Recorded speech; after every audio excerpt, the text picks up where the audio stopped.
भाजपवाले आता ठिकठिकाणी नकली आंदोलनं करतायत, लोकांची दिशाभूल करण्यासाठी नकली आंदोलनं करतायत. महिला आरक्षण बिल आज 2023लाच मंजूर झाले होते, पण 2026ला हे महिला आरक्षण बिल विरोधकांनी पाडलं. अशा प्रकारे खोटा प्रचार करत विरोधकांना बदनाम करण्यासाठी आंदोलन करत आहेत. पण या आंदोलनासाठी जनतेला वेठीला धरत आहेत.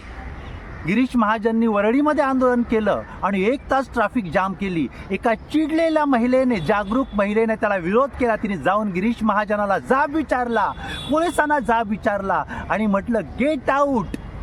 हे जागे झालेल्या नागरिकाचं हे वर्तन आहे. जनता जागरूक होत आहे.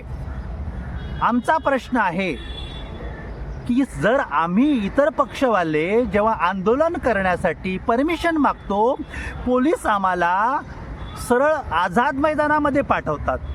मग गिरीश महाजनला रस्त्यावर आंदोलन करायला तुम्ही परवानगी कशी दिली? पोलिसांनी परवानगी दिलीच कशी? आणि जर परवानगीशिवाय गिरीश महाजनने हे आंदोलन केलं असेल तर गिरीश महाजन विरोधामध्ये काय कारवाई झाली? त्याच्यावर तक्रार नोंदणी केली का? किंवा पोलिसांनी मग आंदोलन करायला परवानगी कशी दिली? मंत्रिपदावर असताना एक जबाबदार माणूस रस्ता रोको कसा काय करू शकतो? ट्रॅफिक जाम कसा काय करू शकतो? तासनतास त्या ठिकाणी लोकांना हैराण कसं काय करू शकतो? मेन रोडवर, वरळीसारख्या गजबजलेल्या ठिकाणी तुम्हाला जर आंदोलन करायची एवढी खाज आहे, रस्ता रोको करायची एवढी खाज आहे, तर वर्षा बंगल्यासमोर करायची, मंत्र्यांच्या बंगल्यासमोर करायची, ज्या ठिकाणी अति प्रचंड धनाढ्य लोक राहतात त्या ठिकाणी करायची. सामान्य जनतेचा रस्ता रोखायची काय गरज होती? हा आमचा प्रश्न आहे.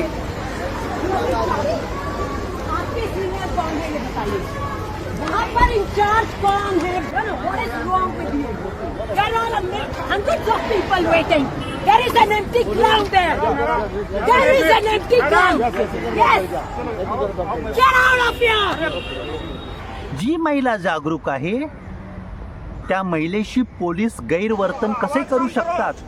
त्या महिलेने मागणी केली होती ट्रॅफिक मोकळी करा, आंदोलन इकडे करू नका, get out of the here.